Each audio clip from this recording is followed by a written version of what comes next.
So I've started the stream, and what I'm going to do is, if for some reason it starts lagging on my end, I may just stop the live stream, and we'll just record it as normal, and I'll release it on Monday. The video itself will be out today. I mean, obviously we're doing a live stream, but I'll probably keep the audio and not release it till Monday morning. But yeah, it looks like everything is up and running.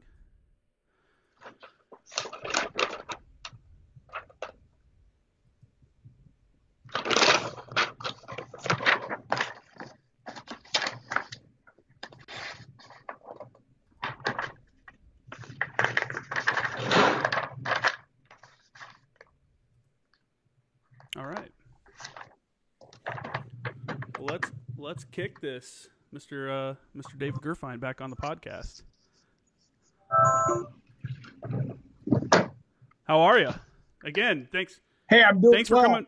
Good to see you again. Hey, Justin. you too. Thanks again for coming on the podcast, man. And like we are talking before I started the live stream and the recording, people really enjoyed the discussion about your family history in the military. Enough so that I cut out that clip. It's like a 20-minute clip, and uploaded that because, you know, like, again, we were talking before we were recording, people kind of compare it seems like people are always trying to compare their services to somebody else's, either in a fashion where they're downplaying somebody else's service, or they're downplaying their own service compared to somebody else. You know what I'm saying? And I feel like there's nothing wrong with that. There's nothing wrong with being humble and stuff. But I think when someone like you, who has an extensive family history in the military, with family that has done a lot of, been involved in a lot of amazing things, I always find it real interesting to hear those stories. So I appreciate you talking about that. And I know last episode we talked about a few of the court cases that your organization, the United American Patriots, is involved with and stuff like that. And I'd like to get into any kind of updates with that are coming because of administration changes and what can happen before the inauguration on the 20th and everything. And yeah, man. So I guess let's just start with a little bit more background about you on this one. We'll just talk about that, and then we'll work into that other stuff. So if you want to, you were an infantry officer in the Marine Corps. You want to kind of explain. You already talked in the last episode why you joined, and that's how we got into the whole family history and stuff like that. Do you want to talk about what it was like when you actually got into the service, like when you were in training and preparing to do the job that you signed up to do? Sure. And I don't know how much we went into it last time, but I originally enlisted in the Marine Corps. I don't know if we discussed that, how I cut out of high school and ran down the recruiter, and next thing you know, the recruiter's telling me, all these different things, saying, what do you want to do? And I was like, I want to be a Marine. And he's like, all right, yeah, but we've got a lot of jobs in the Marine Corps. I said, no, I want to be a Marine. So he's like, well, we got data processing, we've got, mechanic, we've got communication. And so I pointed at a poster at the time, was a recruiting poster, Marine all cammyed up, running it out through the poster with a bayonet. I was like, that.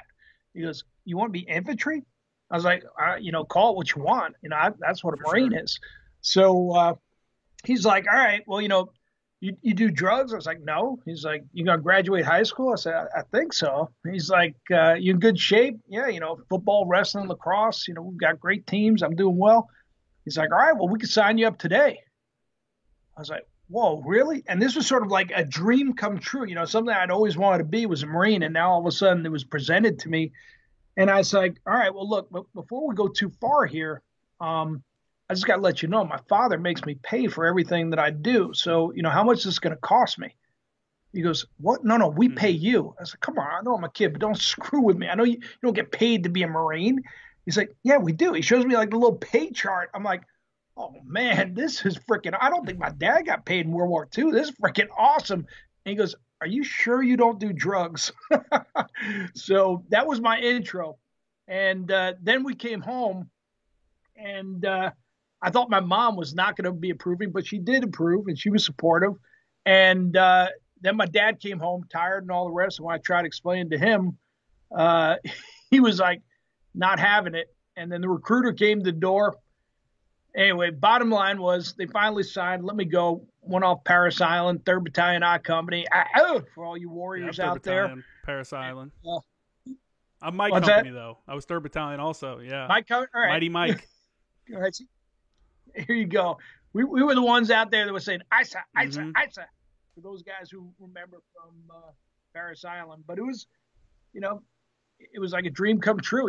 They couldn't beat me hard enough. Not that they ever would, of course. We know that's not true, but Such a thing would it never was happen. awesome. And then as I told you, I got picked up for an officer commissioning program, went up to college, and I had to be in a reserve unit while I was going to college.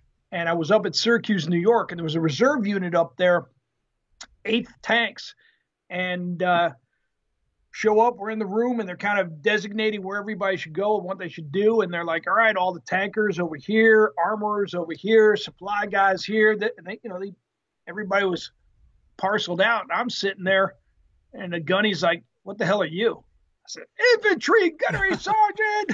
He's like, "All right, you're a cook." What a letdown. so, so I called my dad. I was like, "Hey, Dad, they made me a cook." He goes, "What the hell did you do wrong? You've only been there for a few hours. How'd you screw up that bad?" I was like, I don't know.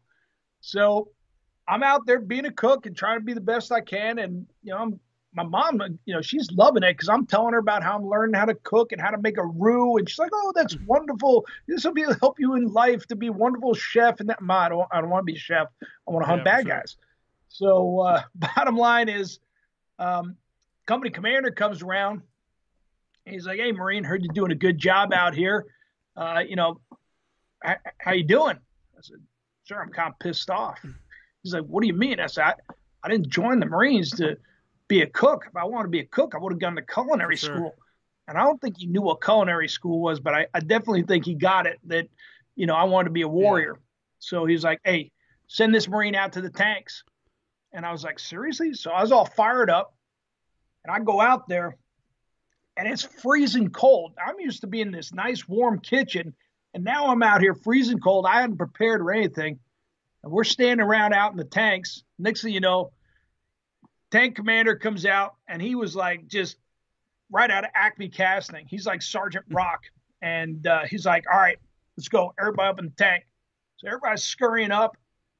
I'd never even been around a tank before. So I'm sitting here trying to figure out how to get in this thing. I'm like, this is just, I don't know what the hell I'm doing. So I finally get in, and I get down there, and the gunner and the 8 gunner sit here. They're looking at me, and they're like, "What are you looking at?" I said, I don't know what I'm looking at. They're like, "Hey, you're the freaking new guy. You drive." I'm like, "Oh, listen, you don't want me to, like, what? You got an issue with that, Marine? Get your ass down there. You're driving." I'm like, next, I'm sitting down here. I'm like, "What the hell am I doing?" Sergeant gets in, puts on his comm gear. He's like, "All right, let's go. Fire it up. Let's get the hell out of here." And I'm just sitting down here. Next thing you know, boom, a boot to the back of the head. I'm like, "What the?" He goes, "Put your damn comm gear on." So I put this helmet on. He's like, "All right, let's go. Fire it up. Let's get the hell out of here. I don't want to be the last one out of tank park." I'm like, "Hey, Sergeant, listen. I don't know what the hell I'm doing. I've never driven a tank. I've never even been inside a tank." Then all of a sudden, boom, kicks me in the back of the head again because I didn't realize you had to key the headset for him to hear what I was saying. So the gunner leans down. He's like, "Hey, freaking flip the on-off switch, press the start button, and let's get the hell out of here." So that's the on-off switch. I flip that, press the start button. Next thing you know, this tank's fired up. I'm like, "Oh, man, this is not good." So at the time, the old 60s had these T-bars. So I start driving this thing out of the tank park. I'm glad I didn't take down the freaking fence. And at the time, technology hadn't evolved that much. So the anti-tank weapons the enemy was using were called Saggers. And these things, the enemy had to sort of with a joystick, had to drive them in to our tanks. And the intent was like, if they fired it, they had to lead you a good distance and try to drive that thing in. If you were able to go fast enough with the tank, and they would put that marker way out in front trying to fire you, and then you stopped. If they tried to steer that missile back into you, it would go erratic because they didn't have enough missiles or propulsion at the time that it could control it. So that was the intent. Now, I don't know that had ever been tested in combat, but that was the intent. So we were doing these stop and go drills. And tank commander's like, let's go, take it out as fast as possible. So I'm flying as fast as I can. And all of a sudden he's like, stop. And you know, like the first time you're driving with your dad and you're coming up to a stop sign, he's like, all right, stop. And you jerk the brakes. And he's like, hey, what are you doing? Don't jerk the brake. Just slowly slow it down. I'm like, so I'm remembering this, and I've already been kicked in the head twice. So I slow this tank down, and I'm thinking, ooh, that was pretty good. Bam! Third kick to the head. Now there's like tears running down my eyes. I'm pissed off. And he's like, when I say stop, I mean freaking stop. I was like, oh, I got it now. So same thing. We're going as fast as we can. Stop. I take both my feet. Boom. Crush the brake. Tank's just like rocking. And I ducked because I knew it was coming because I was like, good job. Oh, really? So that's how I learned how to drive a freaking tank. And when we got back, he's like, what the hell? Did you graduate last from tank school? I was like, no, I never went to tank school. He goes, all right, well, that explains a lot.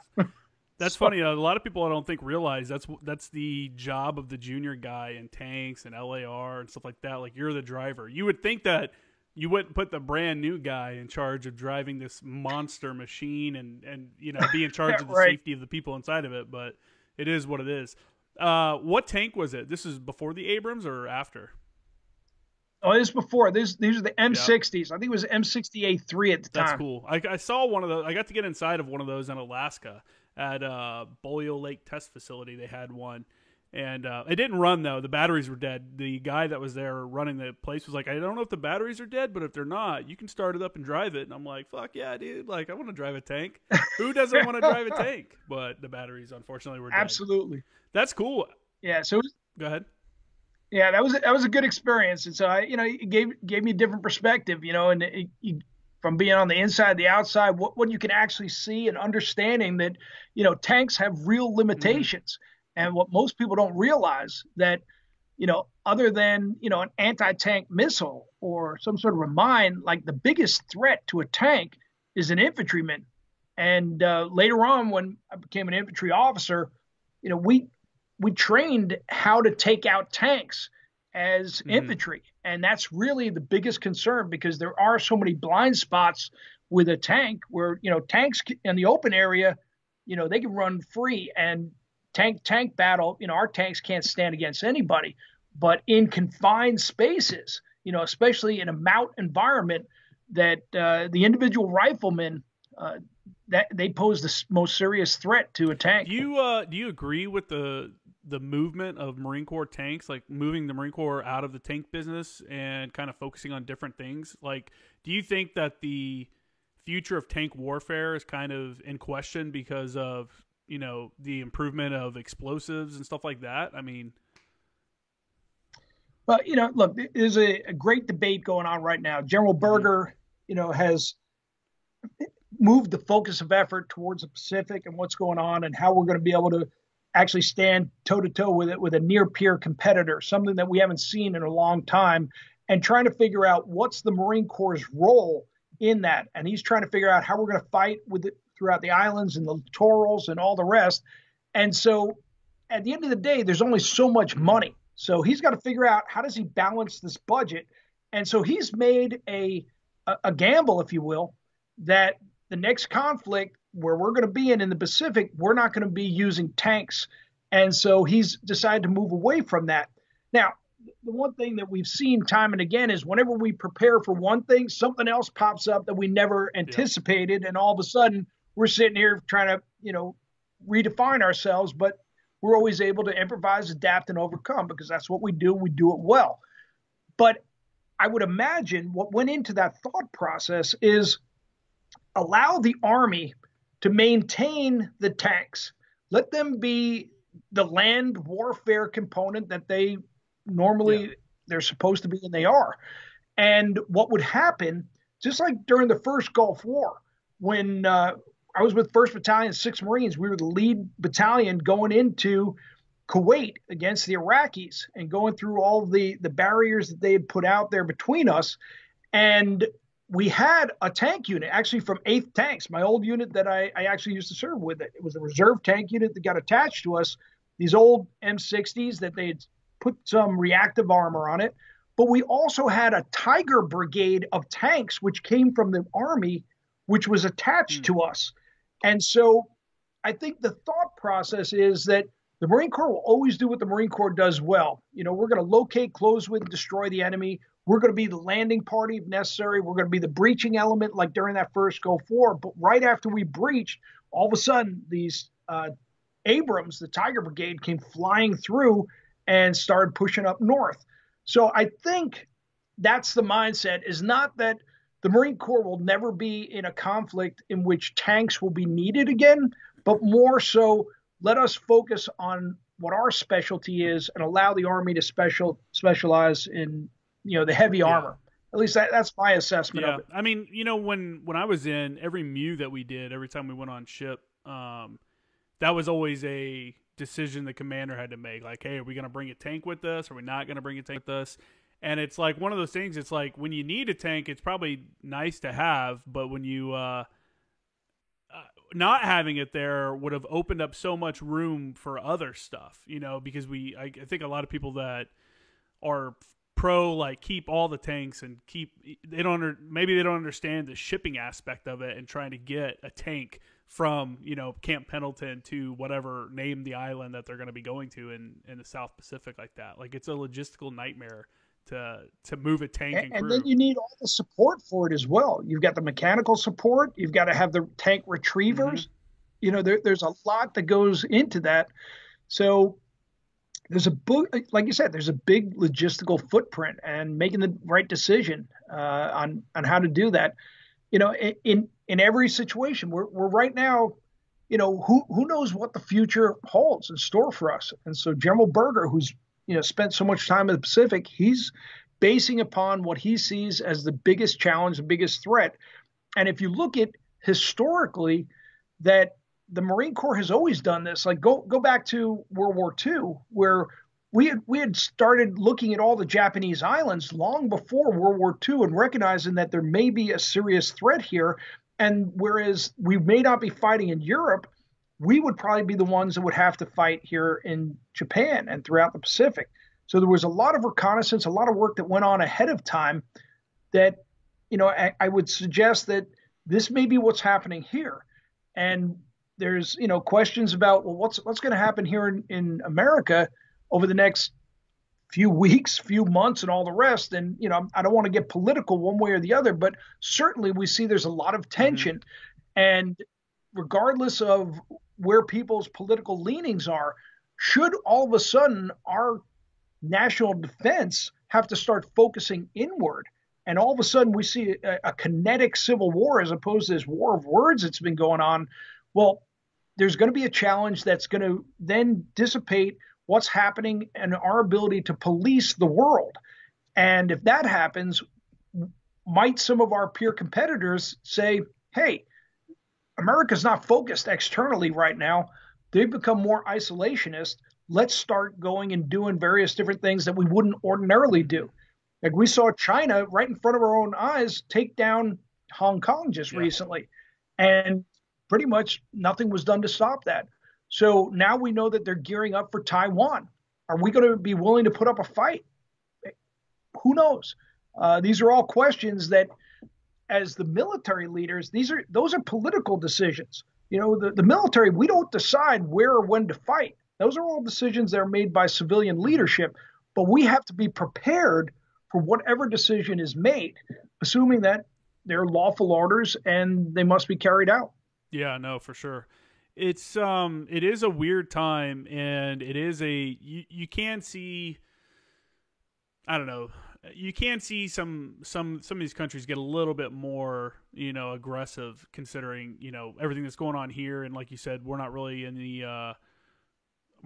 the position to be policing too much that's going on because of all the drama that's going on in our own country. I mean, an example would be like, what was it last week? I think Iran overtook a South Korean ship in the Strait of Hormuz and stuff like that, and like captured, said they committed some kind of crime. I think they said they were dumping in their waters or something like that. But it's like, before we never saw things like that happen, like worrying about a ship getting taken over. I don't know. It's just, it's a weird spot that we're in for sure. And it's I don't see my personally, I don't think the US itself would come to open conflict. Maybe. I mean, maybe we never mend these wounds that have, been caused. And I will say, I think most of these wounds have been caused by the media and its inaccurate portrayal of things. It's biased portrayal of things. It's, lack of coverage of certain things and over coverage of other things. And this is me as a journalism and advertising student, currently in school listening to professors say some of the shit that they say. And I'm like, I don't know. That doesn't seem right. That doesn't seem like you're teaching like actual journalism. And I think that has what's caused the divide for most people. It's like, unless you are intent in knowing what's going on and you follow the news very heavily, sometimes it's almost hard to discern the truth from the bullshit that gets put into these news articles, the opinion pieces that they become. And I just wonder sometimes what the casual news observer is getting. You know what I'm saying? They probably do think that we're on the verge of war, whereas I think the moderate person can just look outside and go, what are you talking about? Like, me and my neighbors get along fine. Like, this is all just hyped up shit. I don't know. It's just... Well, but to dig down on that for a moment, for the most part, Americans don't want to go to war with Americans. Yeah. Our country is amazing. Like, for those of us who have traveled, I've been to 55 different countries. I'll tell you, our country is so far head and shoulders above any other country that for us to throw away the 90% of the greatness that we have for the 10% about which we disagree is not really rational thought. Now, I'm not saying that this 10% that about which we're disagreeing on isn't serious. It is serious, and it should be challenged, and there should be discussions and debates in a peaceful manner. But here's the thing. You've got the extremes, whether they're the left or the right, that they want conflict. They are making that 10% be perceived as 90%, and they are gearing up and they're pressing for a conflict. They revel in the idea of a conflict. And the pushback I get is, yes, but there's such small numbers that they're not going to be able to do anything because the majority of Americans don't want that. Here's the problem. Those people that challenge that don't recognize history is not run, or wars are not started by the majority. If you look back at the Revolutionary War, depending upon whose numbers you want to evaluate, you could say that only 3% or perhaps 10 or 12%, but certainly a very small percentage of our U.S. population, the patriots, fought the war against the British. Very small percent. Most everybody else sort of was like, all right, I don't want anything to do with this. A lot of the warriors had just come out, like the French Indian Wars, are like, enough of this. I'm done with war. I'm a farmer. Leave me the heck alone. And yet this war was fought and won by 3 to 10% of our population. And now if you look at Afghanistan and Iraq, less than 1% of our country has actually gone and served in Iraq and Afghanistan. And of them, probably, 1% have actually gone outside the wire and engaged the enemy. So when you look at this and you say, well, it's only the extremists. Well, the extremists can be enough to trigger something. And I think the other misperception is that when a country goes into a civil war, that it's, two sides lining up and, here's the dividing line and let's load our muskets and go. Well, that's not necessarily the truth. And people say, well, we can't really divide the country on geographic lines. Well, look at Israel. You've got the West Bank, you've got Gaza, you've got the Golan, that you have disparate, conflicting entities, and you have a constant insurgency where the country is constantly at war. Could we see something like that here in the United States? Well, we have in the past. We've seen the weathermen blow up bombs. We've seen actually bombs go off in the Capitol. We've seen violence here on our home territory, even beyond the Civil War. I mean, the Civil War certainly was a dividing of the country. But what people have to realize is that life's going to go on, that there's going to be commerce, there's going to be agriculture, there's going to be the stock exchange. Like, life will go on, but there may be a heightened threat of kinetic conflict in that there will be terrorism, there will be various other acts of aggression. assuming we can't bring it all together. Now, I pray we do, because as I started by saying, our country is so awesome. It is worth not fighting about our differences. But again, there are those on the extremes that they're going to press for these challenges. And who knows where that's going to go. Yeah, no, 100%. I think you're completely correct about the extreme left and right, like the fringe elements of the political spectrum on both sides are driving the conversation and driving the wedge deeper. And I think to stop that, it's going to take people, calling out extremism, not only that extremism they don't like, but extremism within their own, thought group or whatever you want to call it, their own political party, their own political spectrum. And people are going to hate it. Some people are going to hate, hearing this, but I see the attacks at the Portland Federal Courthouse for 100 days where they're throwing bombs and trying to catch it on fire with federal officers. And that is also called an insurrection. I don't know. People don't want to use that word for that event, but that was a federal facility that was trying to be attacked. That was wrong. Act of sedition. At the Capitol building that was attacked and people were running in and trying to, injure police officers and whatever. That was also an insurrection, and that's also wrong. You know what I'm saying? But there's people that are on the right side or on the right wing side, conservative side, that are saying that the Capitol, they're trying to justify the Capitol attacks for some reason. And you have people on the left wing side that are trying to justify the attacks and the riots that we saw over the entire summer. But neither one can cross that, cross that little bridge and go, hey man, I can call out the shit that happens within my own political party or whatever. And I think that's what it's going to take is average people going, hey man, that's not right. I'm a liberal, but I believe that what you're saying is incorrect, and that's some inflammatory and extreme language that we don't need. And the same for the right. If you're a conservative and you see people saying similar shit, it's just going to take regular people to call out the extremism. And unfortunately, the political divide, especially the most from the most active people on social media or whatever you want to call them, thought leaders and stuff like that, they're not helping the problem. They almost, will not call out extremism within their own party or within their own groups and stuff like that. And it's just, I don't know. We got to figure that out. I think that right there is the key to figure it out. I think, another thing that most people take for granted and perhaps don't think about is that the media is not a public service. It's a business. And all of these newspapers and news magazines and social media, they exist to make money. As such, they're going to cater to wherever their base is that's going to provide them the funding. And so until we as a people demand better of our news entities by pulling back our funding, by refusing to allow this confirmation bias of one-sided rhetoric, then they're going to continue to do it. And that's just, it's a part of capitalism, is that, this invisible hand that's going to drive the markets. But right now, because the country is so polarized and people are going into their own echo chambers and hearing what they want to hear, that's reinforcing what they want to hear, then it's going to be hard to get people to break away from that. But at the end of the day, I think most Americans, they're more focused on going to work, paying their mortgage, taking care of their kids, doing the day-to-day things that they have to do. And they don't want to be involved in all of this crazy. They want their lives to be normal, to be stable.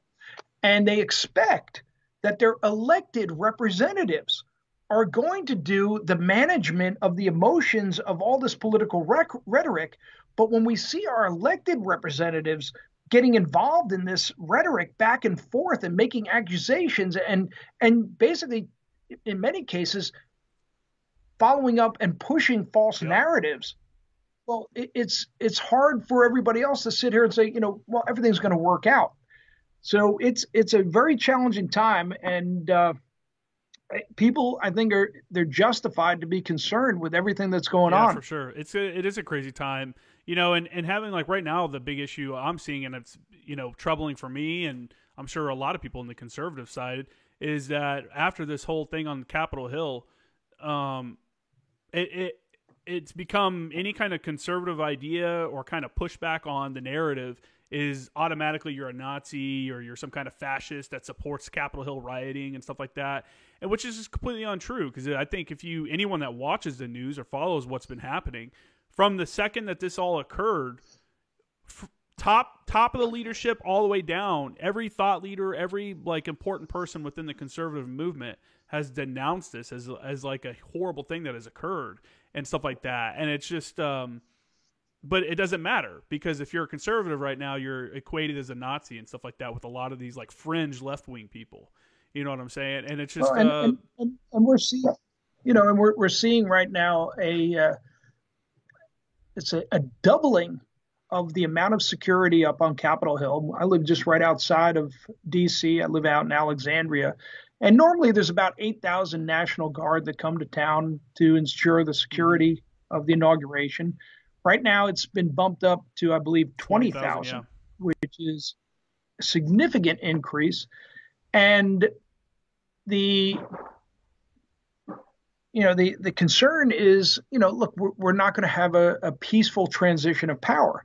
And I think most people that I know are saying, look, we may or may not like the way the country's going, all the rest. But again, we're not willing to throw the baby out with the bathwater. We're not going to destroy everything for these things, which, these are going to be serious challenges. If you're a Republican and a conservative, and now all of a sudden you see a Democrat as the president, a democratically controlled House, a democratically controlled Senate, certainly we're going to see some democratically controlled legislation coming through that will be supported or initiated by the president. So we're definitely going to see that.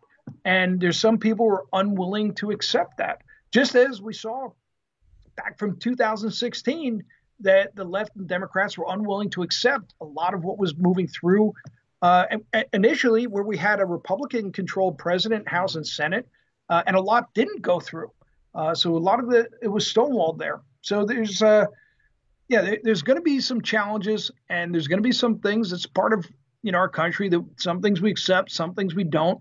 But when all of a sudden, like you're pointing out, when there's an overreaction, that's where you have some challenges. And this is where, for example, when you have what I refer to as sort of like a Reichstag sort of a incident, which the burning of the Reichstag in Germany is really what moved the needle from Germany becoming a democracy to a dictatorship, because Hitler was able to point to this incident and basically evoke emergency powers and say, look, the communists have burnt down the Reichstag and they're all coming for us. And so we have to have this nationalized police force. We have to do all of these various things. And that's really where he was able to solidify his power. And so the concern is now that people are looking at this incident on Capitol Hill and saying, oh my gosh, all of the conservatives incited all of this, and the president incited this. And so we have to remove the president of the United States' ability to communicate to everybody. And we have to stop all these conservatives because they're all complicit in everything that's going on here, which is, it's one of these things where, number one, when the president of Mexico comes out and says it's inappropriate to silence the president of the United States, perhaps we've gone a little bit too far. And that's where, people argue, well, listen, it's not really freedom of speech because these are private entities that are shutting down the president, which is true. But the problem is it's actually worse, because if it was the government shutting down freedom of speech, you'd have some regress. You'd be able to take legal action to fight against this. But when a private entity does this, really isn't a recourse. And so these are some of the challenges. Like how do you maintain free speech in a society that does disagree? And I think many people misunderstand that the whole concept of free speech is not for that speech with which you enjoy hearing. It exists for that speech with which you disagree with, that you don't enjoy hearing. That's why you must have laws to protect that free speech. And I think President-elect Biden could have come out and he could have been very strong and said, listen, I don't agree with what happened up here on Capitol Hill, but as the uniter, as the president that claims he's going to unite society, listen, not all Republicans are bad. Not all conservatives are bad. There were some fringe elements that did some really bad things that harmed individuals and did disrupt our political process. This is very bad. There's no question about that. However, we have to embrace our fellow Americans. And we have to understand that until January 20th, there's still one president. And right now, that's President Trump. He's my president. Now, had Joe Biden come out and said he's my president, and I don't agree with silencing the president of the United States, I think he could have won over so many people who right now they don't know where to stand and they're more concerned. Unfortunately, I think for those people on the right, I think they became more concerned with while all of this was going on, President Biden communicated that he intended to basically destroy the NRA and to take steps against gun ownership. And I think that heightened tension and it heightened fear where all of a sudden everybody on the right is saying, wait a second, across the country, we're seeing our voice or things that we agree with being shut down, First Amendment issues. And now you're talking about Second Amendment issues, which keep in mind that our founding fathers established the Second Amendment as the Second Amendment to be able to protect the First Amendment. So I think that's created heightened animosity and heightened tension that is something that it doesn't work towards unity. And so I think that President-elect Biden is going to have a lot of challenges trying to figure out how to unify the country if he's not willing to reach across the aisle to try and bring everybody together. Yeah, no, 100%. I think, not only Mexico, but Germany, the chancellor of Germany, Angela Merkel, even came out and said that, this isn't a good thing. It's weird that people are like cheering this on, like this is some kind of positive thing that's happening. And it's not just Trump either. It's a lot of other different people, figures and stuff like that just happened to be in DC at the time that this occurred. Now they're tied into it and they're removing them. There's a guy on Instagram. He was in the Marines. I think he's called the Marine Rapper is his page. And he was in the top three or he might've been even number one on the hip hop charts for downloads and stuff like that. And for a song called The Patriot. And I think he performed in DC during the rally before the whole thing on Capitol Hill occurred. And because of that, they removed him from every distribution platform for music. You can no longer find his songs on like Apple Play and stuff like that. This is a guy that just literally was number one or had the number one or number two song in the country, and they've removed him, and it's like, so when people like look at it being the president and they're like, haha, look at him, I hate the president, so fuck him, like take him off everything. They're missing the point that kind of power, unchecked power, is just out of control, especially in 2021 where do people get their information from? You're not going to the corner newsstand for a daily and evening newspaper editions to figure out what's going on. The regular news channels a lot of people don't even have cable anymore. They're streaming everything. Their information is coming through these services provided by these internet companies. And when they start cutting stuff off like that, man, especially when you see it in such a biased fashion where, everyone brings it up, but the Ayatollah of Iran still can tweet, and the Communist Party can still tweet. And, just the other day they talked about how the Chinese Communist Party, how integration, there was something with like the Uyghurs, I think it's Uyghurs, or Uyghurs. Yep. The women were happy because of the forced integration that it was some kind of crazy tweet that came out, after all these bans. And it was like, I can't believe they actually put that out in the open that like, hey, we're basically admitting that we've been cracking down on these people and forcing these different things upon them. But look, it's good for them, right? And it's just so this like I don't know. It's just all over the place. It's just a horrible thing. But I think that's the perspective is when you have any group of people that believes that they are morally superior and that they should be imposing their will on other people, you're going to have some challenges. And the one great thing about America is that we've never had a country such as America where you get every race, creed, religion possible you could imagine coming together and living for the most part peacefully, all because everybody subjugates themselves to the rule of law. And we got away from the Hatfields and McCoys that if somebody does something wrong, that you have to retribute and on. Like, no, everybody said, look, if something happens, we elevate it for a legal process. This is really incredible because throughout history, you've had different groups living together, but there's always been a superior group and a dominant group over somebody who was less dominant, who didn't have equal rights.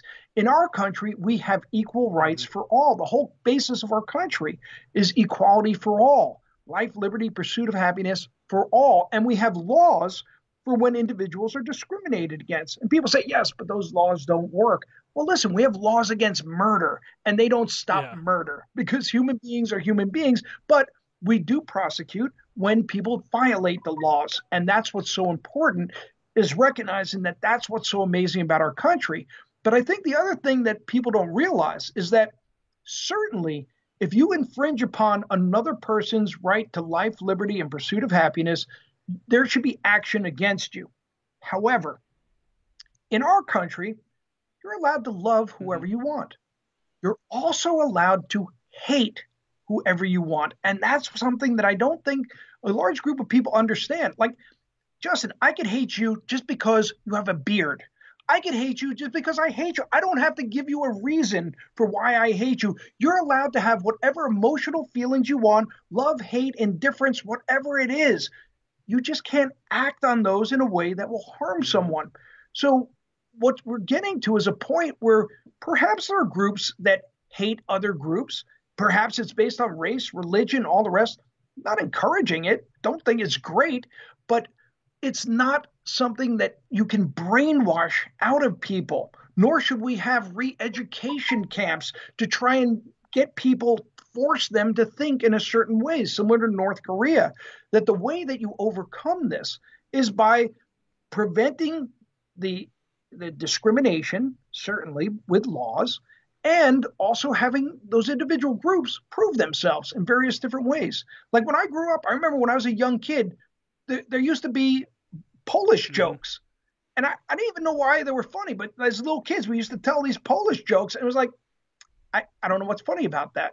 And they don't even exist anymore because for whatever reason, where they started out back in, the 40s and all the rest, that they don't have relevance.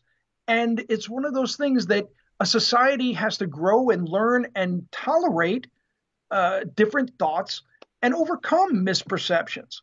But I don't see that right now, that we're in this sort of this political correctness stage where people can be doxxed, where people can be outed for having feelings, not even now, but something they may have expressed decades ago. And then all of a sudden they're no longer relevant. And we take this back even to our founding fathers, where, these people who have brought this amazing country that allows for all this debate, that all of a sudden now they're being challenged for their personal actions back then. And again, it's this, like, let's not throw the baby out with the bathwater. Let's validate what's good, acknowledge what's bad, but we don't have to destroy everything because we disagree with one thing or a couple of things, regardless of how bad they are. 100%. And, a good example of that right now is like, there's a statue of Lincoln standing over a slave it's supposed to be showing him like being free of his bondage, and he's like rising up. And in the 2020 vision, or 2021 eyes, we see it as Lincoln standing over this slave and that he's acting superior to him. So they've removed that statue from where it stood, and I think they're going to put it in a museum or something like that. But the whole thing that's messed up about it, I was talking to one of my buddies about the other day, that statue was commissioned by freed slaves. They paid for that themselves. Freed slaves commissioned that and made that piece of art, or had that piece of art made. And now in 2021, we're saying that it's racist and that it's this and that. And it's like, that is insane that the people that you're calling a statue of Lincoln racist, that the people that he freed, built in his honor. It's just like, I don't know, man. It's the way that we think about some stuff nowadays.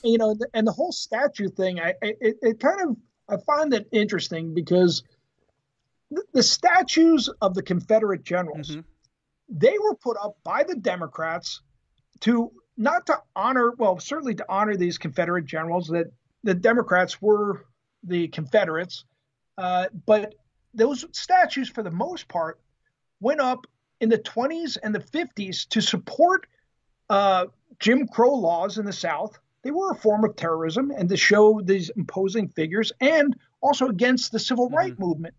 And so those statues weren't necessarily tributes to these war generals, but there was a bigger movement behind this. And so I find it interesting, though, when, today all of a sudden you see Republicans fighting to maintain the Confederate statues, and perhaps they don't understand the history of, who the Confederates were, and who, the Republican Party was founded to abolish slavery, and it was founded by Abraham Lincoln, and the enemy was the Confederates. And unfortunately, for the Democrats, that, guess what? The Confederacy lost, and you don't get to celebrate. So look, the Nazis lost World War II. We don't have statues of Hitler. We don't have statues of Osama bin Laden. Like the losers don't get to be glorified when they lose. The winners write the history. And so I find that interesting. And I'll even take it a step further to where people talk about our military bases. Like, let's take Fort Bragg, for example. And people say, oh, it's history, tradition, and, it's been this way forever. And okay, I understand that. I've been down to Fort Bragg. I've trained there. But does anybody know who General Bragg was?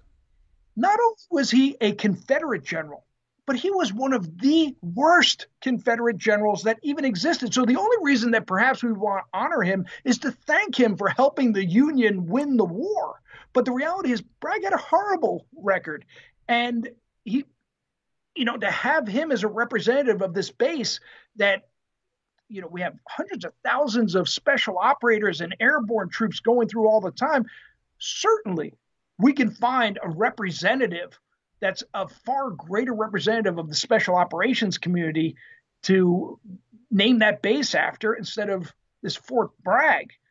We go through all of the different bases and question why they were named different after different Confederates. And I think at the end of the day, here's where, certainly that's a division along political lines. And I think that one of the arguments is, well, if we start renaming now, then we rename everything. If we take down a statue of a Confederate general, well, then we have to take down a statue of George Washington. And I'd say, no, that's not true.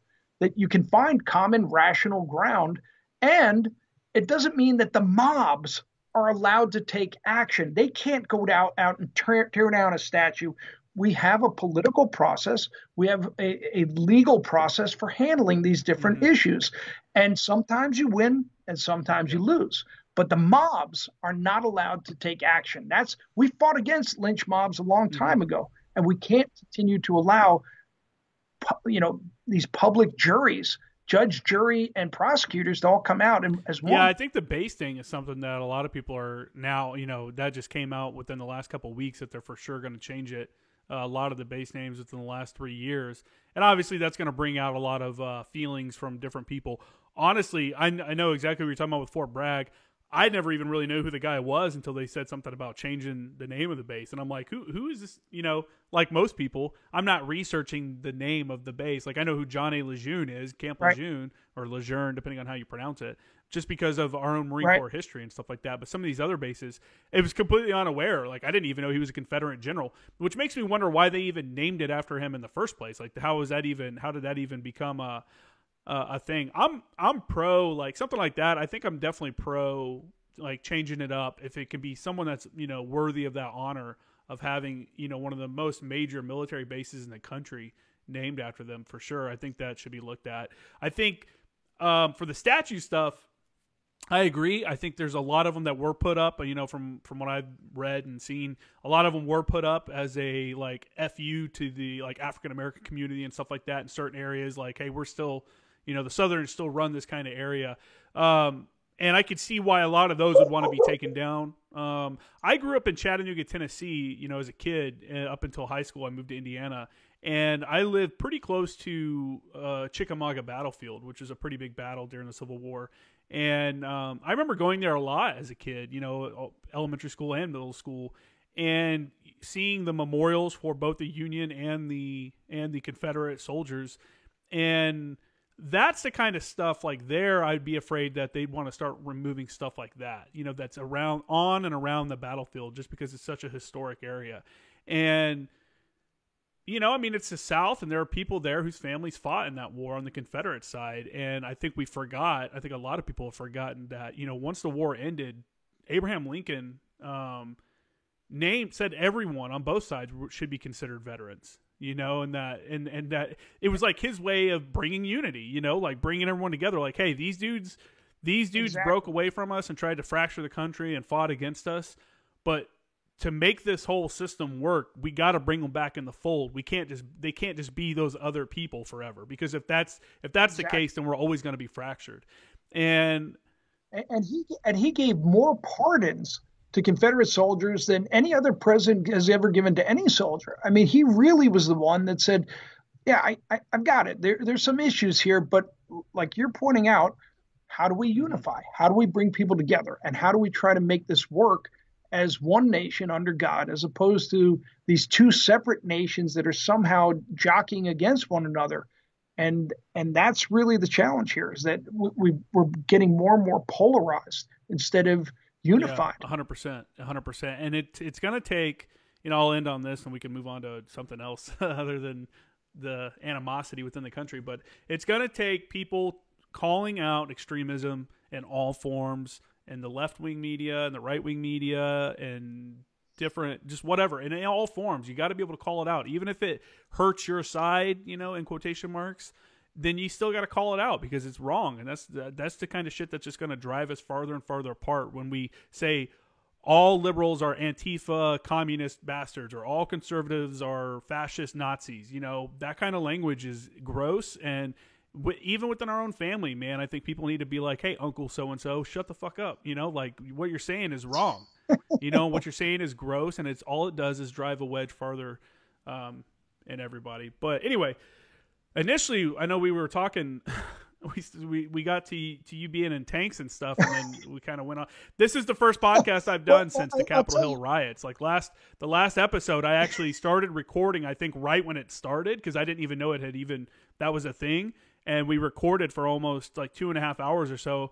And I turned the recording off. I get up and stretch and go get a drink of water. And I turn my phone on. And then all of a sudden I'm just seeing all this people standing on the floor of the Senate. And I'm like, what the hell? So this is the first time I've actually got to talk about it on the podcast. So I think I appreciate you, having this good back and forth. And I think it's a good conversation. Yeah, absolutely. And I'm glad to see that, I think we're on the same sheet of music, that, when I actually ran for Congress, I ran as an independent, and it was interesting because I would go out and start campaigning, and people would say, are you a Republican or a Democrat? And I would say, I'm an American. And people would get pissed off.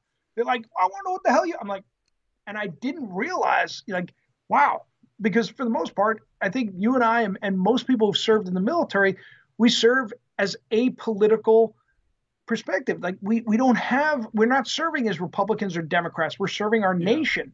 And so the political process is the political process, and we answer to whoever the civilian leadership is. And so it's not like, oh, it's a Democratic president, all right, I'm not going to listen, or it's a Republican, I'm not going to listen. It's like, no, whoever our boss is, we fight where we're told, and we win where we fight. And so it's kind of I think I've seen that as a general perspective, and most military people, that they tend to be apolitical, but certainly have views, strong views about certain aspects, but at the same time can call out things when they're wrong. I miss I think a little more there is better. Yeah, for sure. I miss the kind of frank and open conversations I could have with some of the people that I worked with in the Marines. I know when I was on the Macon Island during the presidential election, the last one with Trump and Clinton. And there was a guy on the ship, one of my good friends, who's a F-18 pilot. And he's a very liberal, super liberal, to the point where he lived in a commune and stuff for a little while before he joined the Marine Corps. And I'm like, you're this super hippie dude, but you're also trained to drop bombs on people. I don't really, kind of seems like it conflicts, But people like that, we could sit down and have a discussion about the politics and what's going on, and it wouldn't get all crazy, it wouldn't get out of control. And when we would finish the conversation, We'd end it however we ended it, and then we'd just go on and keep working. We'd keep working together and keep doing our thing. And it just doesn't seem like you can have that conversation out here. And I kind of those kind of conversations out here, and I miss that ability to have an adult, like, I don't know, just have an adult conversation with someone that's not going to lose their mind. And I think a lot of people or dox you or hate you or friggin', block you. I mean, I'm fortunate that I've got a lot of friends on Facebook.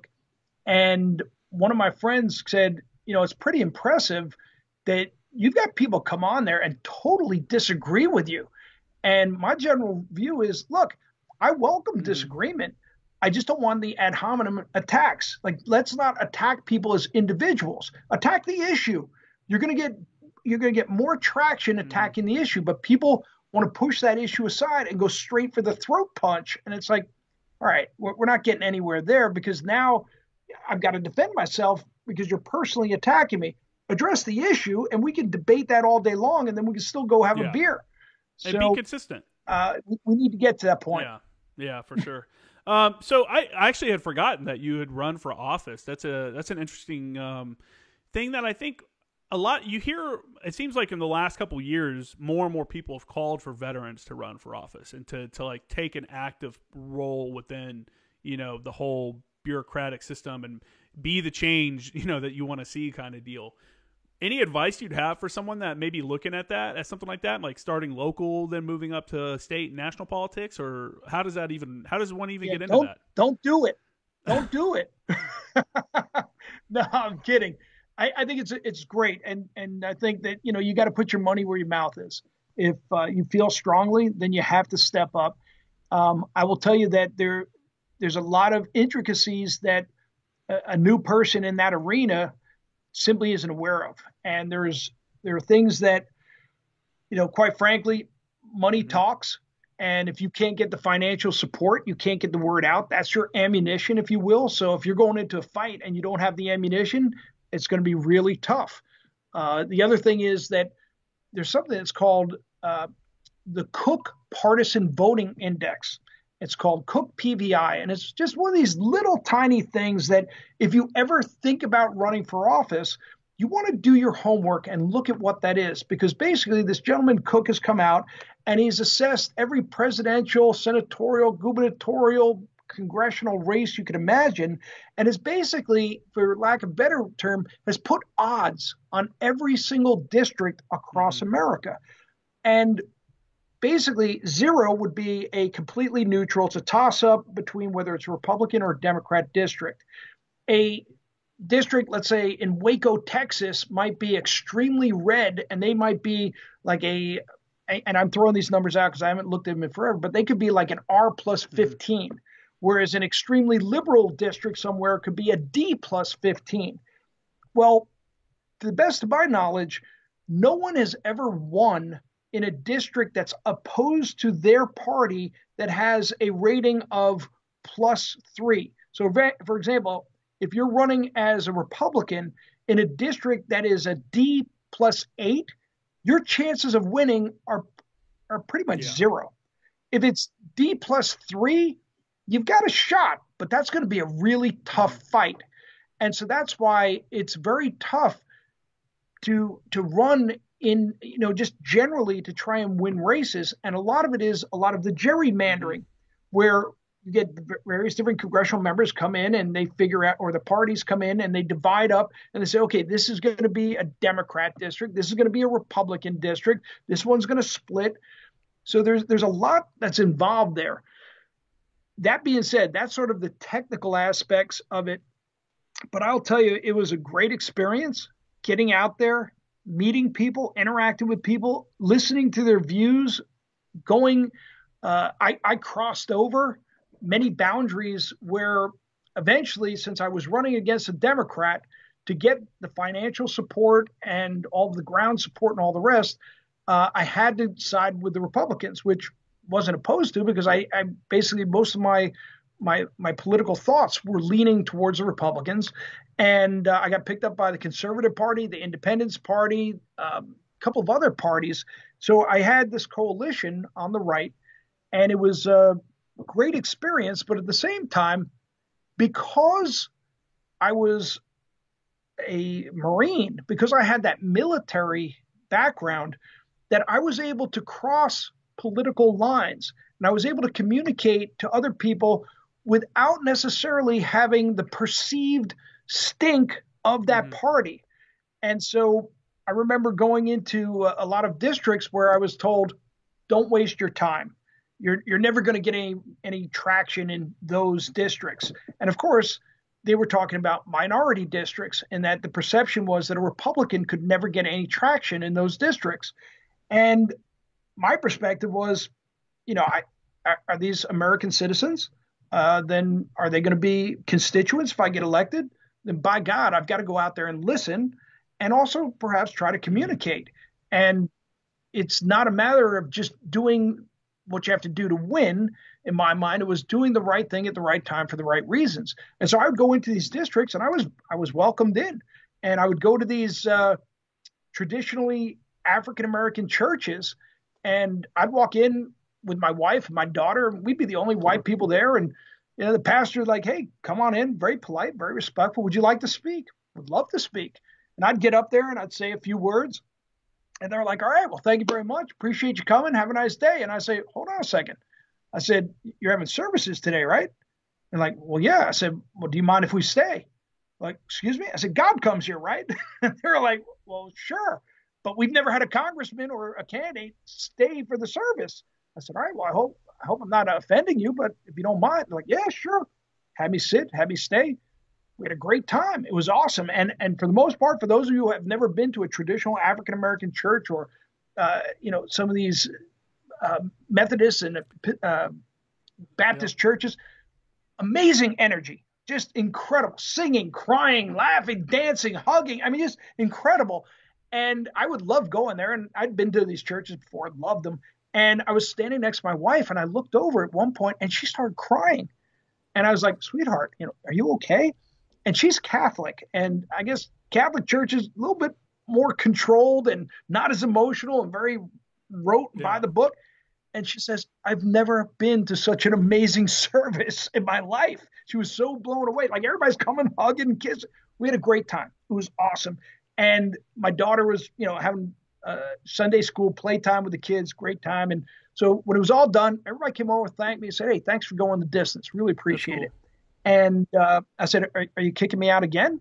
And they're like, well, what do you mean? I was like, you've got a luncheon now. Like, oh, you want to stay for lunch? I said, I like to eat. And like, oh, well, come on down.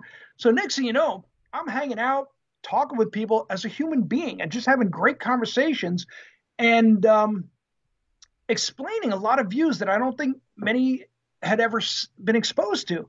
They'd only heard one side of the story. And so I'm telling these perspectives, different stories about, how the school districts were so horrible in where these districts were. And they were saying, well, it's because we don't get enough money, which was totally untrue. Per capita, they were getting more money for their schools than any of the other districts. And they were like, well, then how come this and that and that? And I would try to explain it. And I'd say, listen, if your child is a strong student, what if they were to go to that private school down the road? And the first response was, oh, the white school? I said, that's not a white school. I said, that's one of the best private Catholic schools in the nation. And like, well, we couldn't afford it. I said, well, what if you could? And like, well, how's that happen? Well, what if you had a school voucher that if your child was able to attend, that the government would pay for you to go to that school? And like, that could happen. Of course it could happen, but you have to vote Republican because the teachers unions are controlling the Democrats' perspective right now. And so there's a very different perspective on schooling. And so it was one of these things where people had not heard a lot of different perspectives. So getting out there, and the best part was one time I was sitting next to a Tuskegee Airman, and I'm having this great conversation. And, this guy's living history. Sure, and so he and I, we're just joking about military stuff, instant bonding. There was no race, there was no religion, there was no politics. It was just us having a great freaking time. And he's telling me stories. I'm laughing hysterically, and people kind of watching us. And this one guy comes over and goes, hey, did you know that he's a Tuskegee Airman? I said, yes, I do.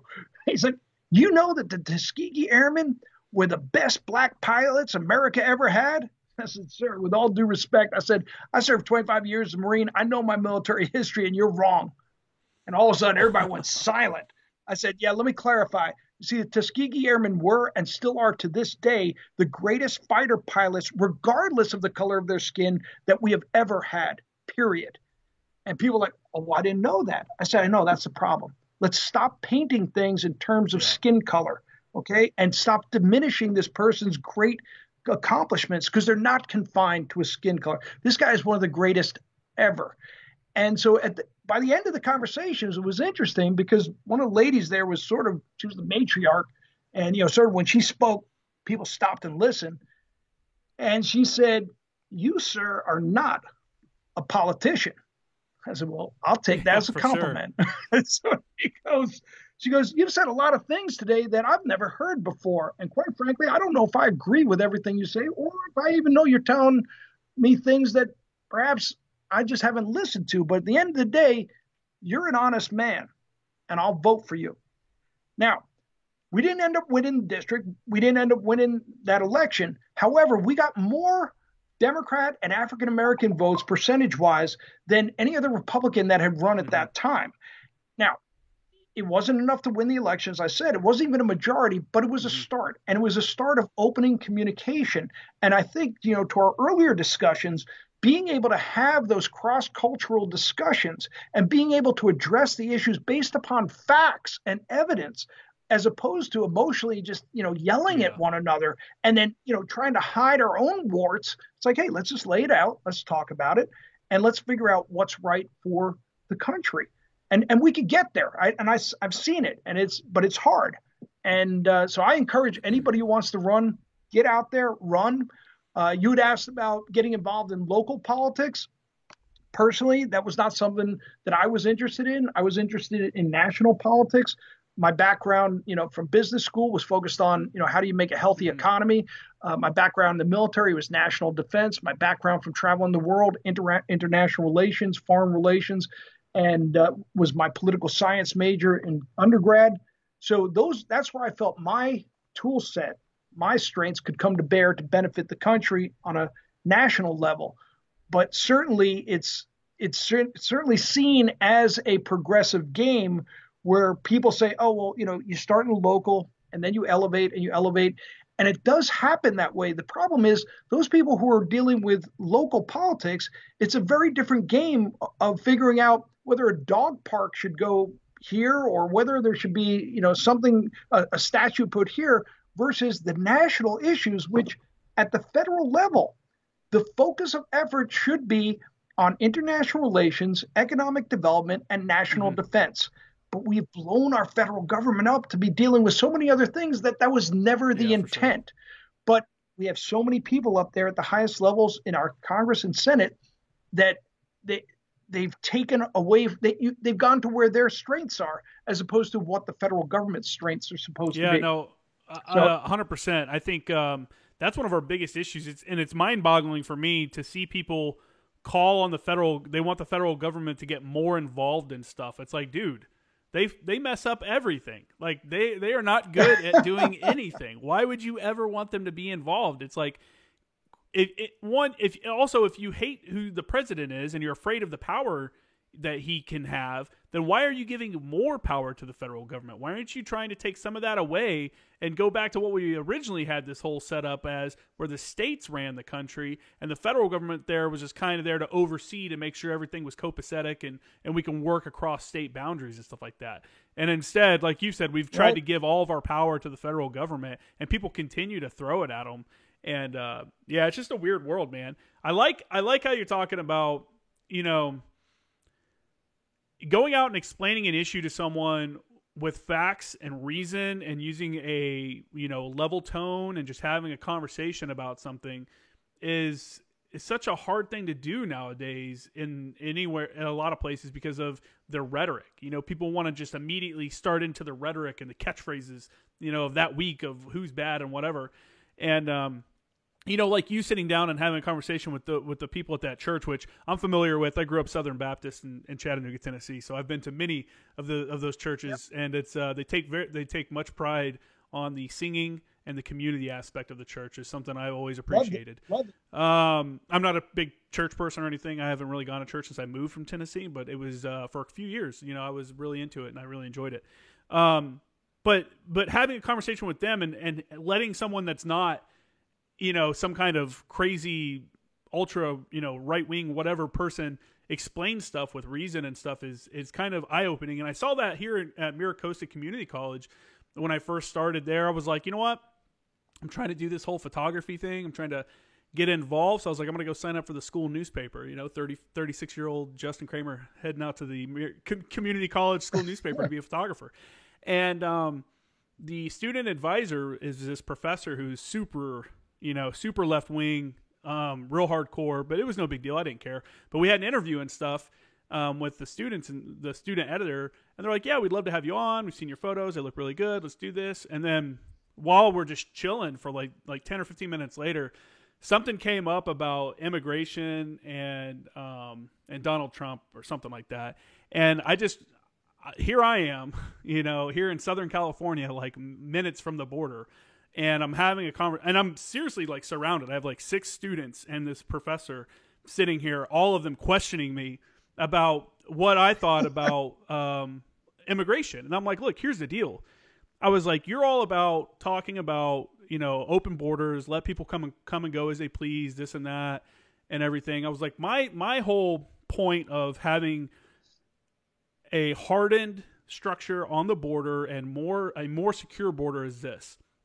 We talk about how little money these immigrants are coming here. They're coming here to make so little money because they're doing it illegally and stuff like that. And they can't care for their families. They can't for themselves. And that's the talking point. Like, hey, they can't even take care of themselves because no one's paying them. And I'm like, the whole point, people like me want secure borders is so that we know who's coming in here. We know who's going to get these jobs. And now these companies that are hiring illegal immigrants can no longer do that. And they can no longer pay someone, slave wages to go pick fucking lettuce and stuff like that. They have to actually pay them amount. And I was saying something like this, and the professor was like, well, could you imagine the price of produce if they did this, if they forced them all to pay, but whatever. And I was like, I find it kind of sad that you're arguing for continued illegal immigration so that your lettuce price doesn't go up.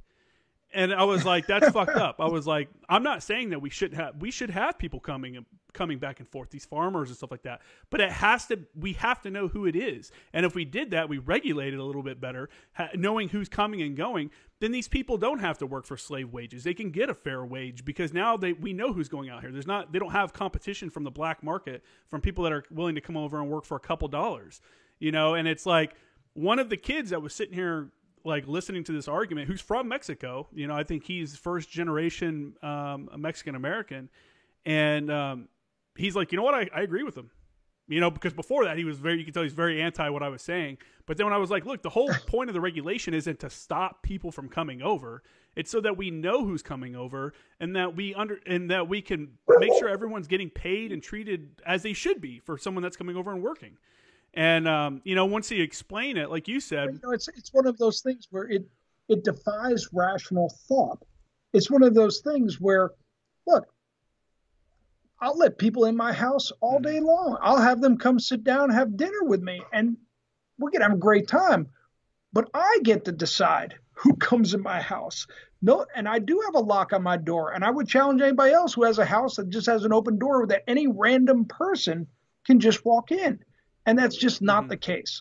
That, when you apply rational thought, that there are barriers in our society, that we do screen for security reasons, for economic reasons, for a myriad of different reasons. But for some reason, when all of a sudden the political rhetoric comes out, then we lose our rational thought. And the irony is, even in San Diego, you had Dianne Feinstein and others fighting for border control, because of the so many different problems. Back when I was stationed out there was such horrible crime from the gang violence out there. And so there was a demand for border control, and there was a demand to reduce the amount of immigrants coming in that were working and taking jobs from those people that in America that could be taking those jobs. And then all of a sudden the rhetoric flips, and all of a sudden you've got a different political party picks it up. The Republicans pick it up. Now all of a sudden, oh no, it's bad. And so everybody goes to the extreme and fights and argues about something that they may have fought for themselves. We've seen Democrat and Republican presidents across the board fight for border control. President Trump introduces it. All of a sudden, it's horrible. We've seen Democrats and Republicans across the board talk about we must move our embassy to Jerusalem, and Jerusalem must be the capital of Israel. President Trump does it. All of a sudden, it's horrible. So, these are just the latest political challenges, and the left does it to the right does it to the left. It happens across the board, and it's all to inflame the base to ensure that there's re-elections and that people maintain power. And so, and that puts a good argument in for term limits to say, look, you're going to serve and you're going to do a great job, but it's not going to be your livelihood. You're not going to serve for decades. And this is where getting new blood up there, getting new ideas, these are all positive attributes. But I don't think it's something that's going to be fixed anytime soon, especially right now where there's so many challenges going on. No, it's definitely something we have to slowly chip away at. And it's something I've told a lot of my Republican friends that are, some of these people, it feels like some of them feel like they're becoming radicalized. You know what I'm saying? They're like quoting these crazy conspiracy theories. You got these insane people like Lynn Wood on Twitter that just puts the craziest bullshit out there. People are like soaking it all up and everything like that.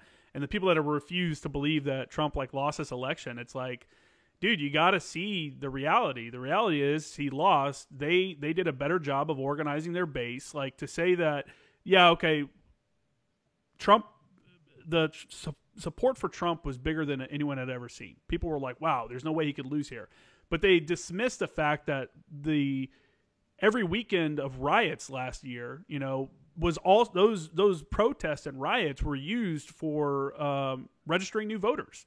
You know what I'm saying? Those were also used for that. It's like people that are upset on the right that lost need to understand that we just did a very bad job. We didn't do a very good job, and we need to be better at communicating the ideas of the Conservative Party, and we need to do a better job of getting out into the public, communicating those ideas and getting people to come in and support the cause.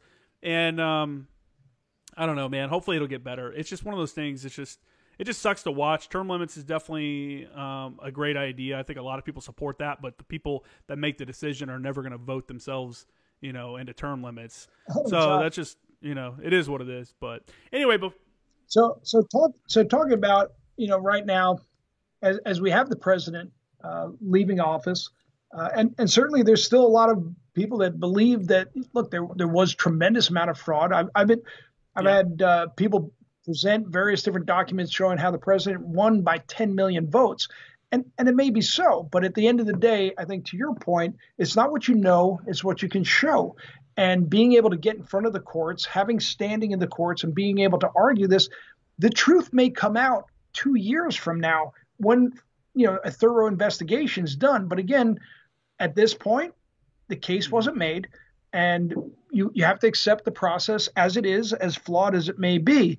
And we're right now working to see executive clemency for several warriors. We have 8 warriors specifically that we've got packages on the president's desk that we believe he's reviewed. And here's where, again, even our legal system is flawed because whenever you have humans involved, you've got the potential for error.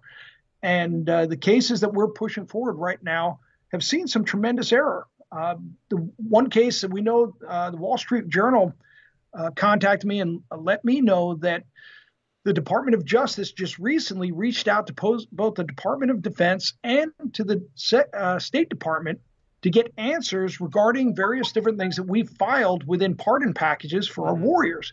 Now, why this is interesting is that normally the Department of Justice would go to the Department of Defense dealing with pardons for warriors. That makes sense. What's interesting is they also are going to the State Department, which is unusual. And the reason that they're doing that is because we know, based upon Freedom of Information Act filings, for a fact that the United States government prosecutors, U.S. military prosecutors, actually flew in Taliban people who had their DNA, fingerprints, Taliban tattoos, and all the rest, flew them into America, put them on commercial airlines with unknowing U.S. citizens, flew them to testify against a United States serviceman while our country is at war with the Taliban. And I'm certain the president's asking for an explanation for this. How is this that we have a warrior right now who's in prison for life based upon testimony from the Taliban? How is that possible? And that's an absolute corruption of our judicial system. And I'll tell you right now, it's a very tough case. It's Bob Bales, Staff Sergeant Bob Bales. It's a part of what was referred to as the Kandahar massacre. The narrative that came out was that he went out and killed 16 civilians, and he did this on his own. And everybody just ran with it. And within a week, the President of the United States, President Obama, came out and said, we must prosecute this case aggressively, not investigate, prosecute. Then the Secretary of Defense, Leon Panetta, came out and said the death penalty is on the table. Again, he had not even been charged with anything yet. There had been no investigation. And so this is where that's unlawful command influence. And this is where our warriors who swear to support and defend our rights against all enemies, foreign, domestic, and go in harm's way on our behalf, even if they do something wrong, that does not give our government the right to wipe out their rights. And with this case, what's interesting is that after this incident happened, hours after, you had the Afghan equivalent of the Criminal Investigation Division in America, the CID, went out to investigate what happened. And when they went to the villages, they came under fire. Now, just to be clear, for anybody who served in Afghanistan, the local citizens do not shoot at the Afghans, and the Americans don't shoot at the Afghans. Only the Taliban shoot at the Afghans. So they came under fire. They actually lost a soldier. An Afghan soldier was killed when attempting to investigate. And when they were finally able to get in to investigate, all of the bodies had been removed. There was no forensic evidence. There was no biometrics. There was nothing. There were no autopsies. The only people that saw these bodies were those within the village. And we know that there were Taliban safe houses within these villages. So those were Taliban-controlled villages. That's why Bob Bales went out to actually kill Taliban, because he was frustrated. He had seen a buddy of his get blown up just a week before, and he knew that safe house he went to, they found 160 pounds of homemade explosives. They had seen various different indicators. SEALs had seen enemy fighters run and hide in these different villages and houses. So we knew there was a lot of enemy activity there, and Bob figured he was going to put an end to it. Now, again, he took matters into his own hands. But why this is concerning is that I think the only other people that saw any bodies were some of the soldiers at this village stability platform, where they drove by with trucks and they pulled blankets back and said, look at the dead bodies. Well, who knows who killed them? And who knows if it was Bob or Taliban or whatever, but it was enough to inflame the emotions. And so at the end of the day, Staff Sergeant Bob Bales, he's accused of murder, and he's got to make a choice here. Everybody's saying they're going to kill him. And he's pressured into making this confession. And even his own defense attorney's like, look, just sign this confession. I know it's not completely accurate, but you'll stay alive. His wife begged him, please just sign this confession so that you stay alive. And then our children will be able to see you. And true to her word, she moved from Seattle to be with him in Camp Leavenworth, Kansas, so her children, their children, could go and do homework with Bob. Like, they've maintained a relationship. Bob's a really unique guy in that I've actually met him in prison, and I'm surprised at what an insightful and stable person he is, despite all the horrible things I've read about him. But at the end of the day, if he did something wrong, great. Let's hold him accountable. But if he killed enemy combatants, and in doing so he also killed civilians, well, per the laws of armed conflict, those civilians are considered collateral damage. Now, it's not good that any civilian is ever killed. Let's get that straight. However, the United States government has killed plenty of civilians. I mean, we don't even have to go as far back as World War II, where we dropped bombs on Hiroshima and Nagasaki and wiped out villages of civilians. Like the Heshkamena attack, in Afghanistan to take out one Taliban target of opportunity wiped out 39 women and children. That's crazy. Nobody was held accountable for that. There's drone strikes that go on all the time. Innocent civilians are killed. So the question is, why was Bob Bales singled out? And when you look at Bob Bales' case, what was happening at the time? Well, it was right after you had some United States Marines who had been videotaped urinating on dead Taliban. Now, the Taliban had been attacking and killing the Marines and chopping up their body parts and hanging them in trees. And the snipers that went after them, took them a long time to hunt them down and kill them. And when they did, they were relieved, and they took a victory lap, if you will, and they urinated on them. Not supporting it, not saying it's right, but I can understand it.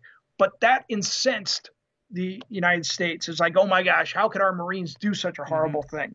And then it was also on the back of, you had Bagram Air Force Base has a detention center where all the Taliban and Al Qaeda were, and it turned out they were passing notes to one another in these books. And the guards collected up all the books, they burned them. Well, it turns out all those books just happened to be Korans.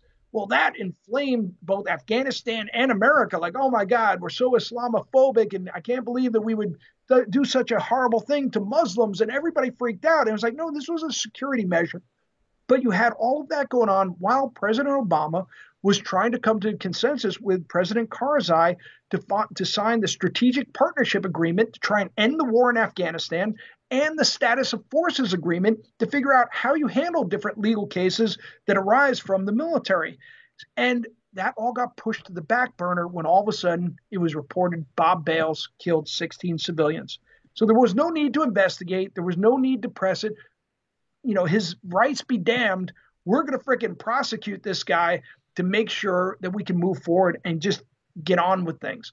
So this is what's the importance of Bob Bales' case? The importance is that our military, our prosecutors, the UCMJ, those people who are involved here must understand that there is a watchdog out here that's going to make sure that our warriors' rights are preserved, even if they do something wrong. That's so critical. And the final piece in Bob's case is that it was never brought into the attention of the court that Bob had actually taken mefloquine. And for those of you who served Afghanistan, realize, and I took it in 2002, and it made me feel just not right. There were things, dreams and all the rest weren't lining up, and I stopped taking it after 3 days. But 3 Army Special Forces guys in 2002 who had taken the drug actually went back home, and this is an anti-malaria drug, but it's been identified as having some real psychotic issues with it, went back home, they killed their wives, and 2 of them killed themselves. And the only real common factor was this drug, mefloquine. Well, Bob Bales took this drug. Could this have been an indicator that perhaps this was affecting his mental state? He had paranoia. There's various other things to where he acted beyond what a normal soldier might do. Perhaps, but that's to be determined by the court.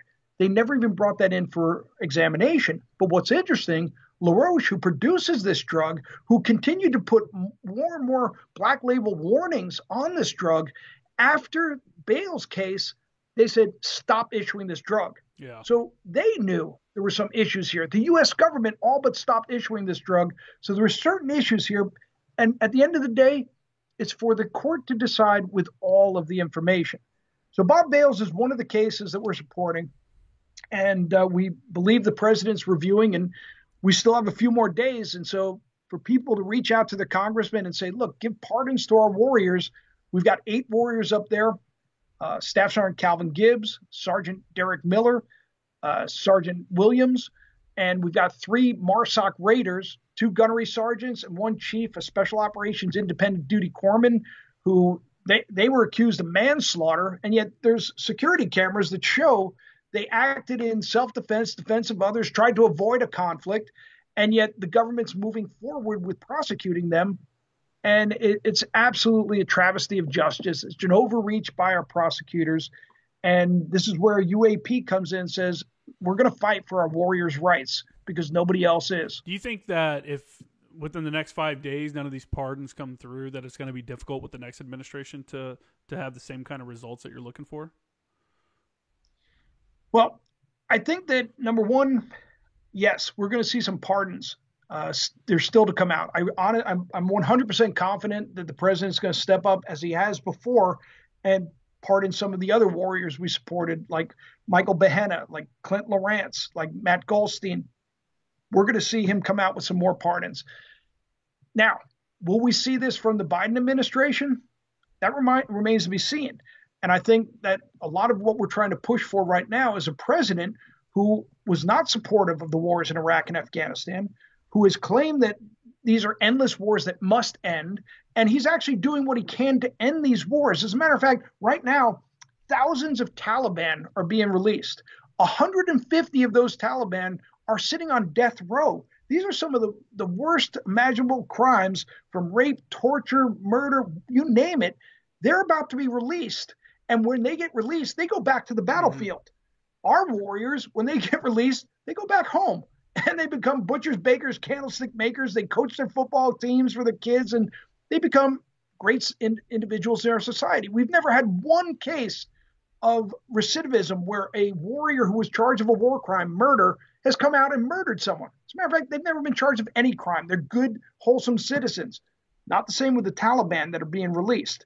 And so at the end of the day, in the next few months, we may see the war in Afghanistan come to a complete end, where all of those who are imprisoned because of the war or related to the war are free, except for U.S. servicemen.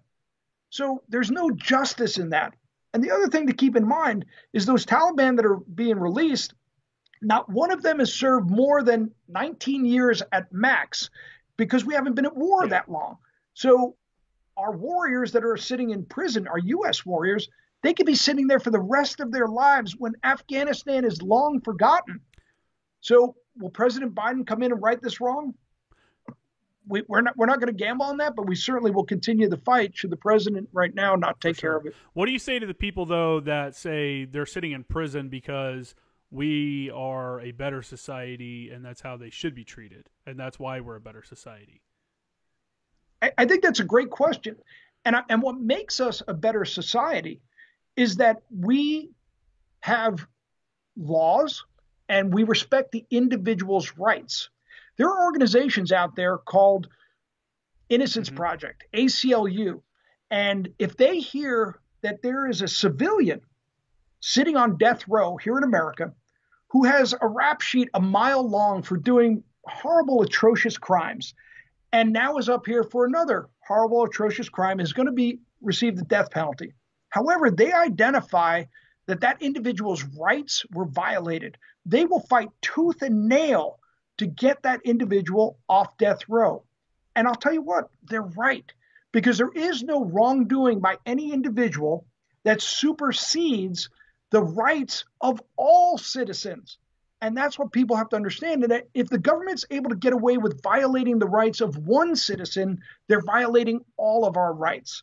And that's why it's sad that we don't see these same organizations fighting for those members of our society, our warrior class, that are willing to defend our rights. And that's why, yes, those who have done wrong should be held accountable. And I'll tell you, for example, in Calvin Gibbs' case, he did some things wrong. He didn't murder anybody. We know for a fact he wasn't at the scene of the crime for two of the cases where he was claimed to have been involved in murder. And we also know that the third case where he was involved in murder, he acted consistent with the rules of engagement. And the one witness who was there that opened fire before he did wasn't even allowed to testify on his behalf. So Calvin Gibbs is another one. I've blown out there. I've met him in Leavenworth. I talk to him on the phone all the time. He should be held accountable for his crimes. And quite frankly, for the crimes that he did do, maybe 5 years, but he's already coming up on a dozen years, but not for murder, not for life. And that's where we see the prosecution comes in and they try to slam an individual's character and say, oh, look, he did all these horrible things, so he must be guilty of murder. And that's just not true. And the people who testified that he committed murder, they actually admitted to committing murder and admitted to smoking hashish, and were allowed by the investigators to drive around Kandahar Air Force Base in a stolen vehicle, smoking hashish and colluding to make their sentence less by saying, oh, the staff sergeant told us to do it. Yet there was zero evidence to support that. Yet the investigators went with that. and they went after Staff Sergeant Gibbs. So Staff Sergeant Gibbs, hold him accountable for the things he did wrong, but let him go for murder because there is no evidence to support that other than these, as the court referred to them, as drug addicts, liars, and murderers. They were the ones that actually were the ones who should be held accountable, not the staff sergeant. But they did a great job, and they railroaded this poor staff sergeant. So he's another one that needs to be released. No, for sure. So, I'd like we'll go ahead and start wrapping it up because you're on a time limit here. And I would say for the people that are listening, if you're not aware of these cases and you're not aware of what we're talking about, go back to the first episode that we did together with Lieutenant Colonel Gerfine here. I think it was episode 91. And we go into detail about the cases that the United American Patriots and stuff are supporting. Is there any way, do you want to put out how people can either support your guys' cause, support your company, or just, put out more word? What ways can people contact you? Yeah, I would say that everything right now is very time sensitive.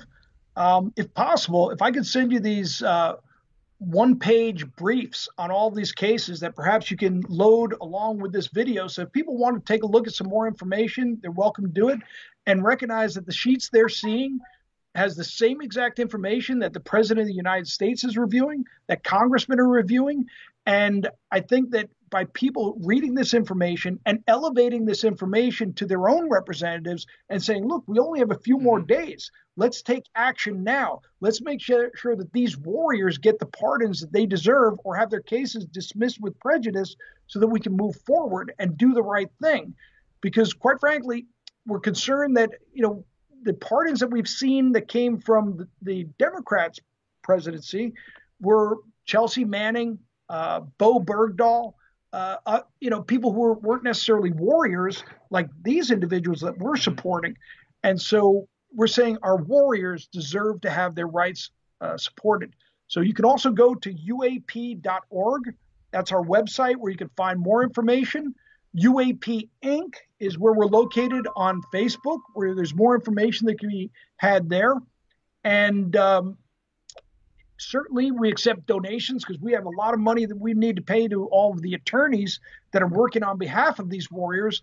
So any donations are certainly welcome to uap.org. And again, keep spreading the word because these warriors are worth it. And more importantly, the warriors who are serving right now, we must make sure that they are protected from any unlawful command influence, prosecutorial misconduct, and investigator abuse. We don't want more warriors ending up in the situation like these warriors ended up in. For sure. Yeah, and I will definitely, for those that are listening, I will have the link to the UAP's website and to the individual case studies in the show notes so that they can access that. So feel free to take a look there. Yeah, man. Well, I thanks again for coming on and kind of, again, I think the last episode people found the beginning to be super interesting about your family ties to the military, and then obviously all the case study information from these different cases that you guys are supporting. And then on this episode, I think people are really going to enjoy the conversation. I know it gets kind of political, man, and I really hate it sometimes. I hate for politics to seep into every aspect of our life, but I think in a show like this where we talk about the military and the federal government, it's just kind of a natural thing that's going to happen. And this is, like I said before, this is my first time I've recorded an episode since the whole Capitol Hill riots kind of occurred. So I would just say in final, I guess, before we get off here, everyone out there, just be a good person. Be a good person to the people around you and fucking call out the rhetoric, man. Tell people to stop using such inflammatory language and rhetoric when they're talking about people that they disagree with, because it's disgusting and it's what's driving the wedge in this country. So with that, again, David, thanks for coming on the show and bringing us up to date on the cases. And maybe in a couple months we'll have you back on to get an update again to see where everything stands and see how things are going. Well, I'll tell you, my prayer right now is that, and it's interesting, as we were just on, I just got a call from prison from Calvin Gibbs. My prayer is that the next time we get together, you actually are able to interview Calvin Gibbs, Bob Bales, Sergeant Derek Miller, and all the rest of our warriors, First Sergeant John Hatley, and our MARSOC 3, Sergeant Williams. Have these guys on and have them tell their stories and hear it firsthand from them. I think that you'll appreciate hearing from them, and I know that all your listeners will as well. So we'll definitely set that up, and let's pray that these guys Yeah, get 100%. free. Yeah, if that happens, I will definitely take those interviews, and I'd love to help spread the word. And it's, you can't beat getting information firsthand, from the people that were there and kind of hear their story, because I think we've all learned that we can't trust what we see in the news to be completely accurate, and without lacking context generally. So that'd be awesome to do. Yeah, for everyone out there, as always, make sure to hit up my Instagram. It's at Former Action Guys and at J Kramer Graphics, both of those. My website's jkramergraphics.com. And yeah, I'll see you guys on the next episode. Awesome.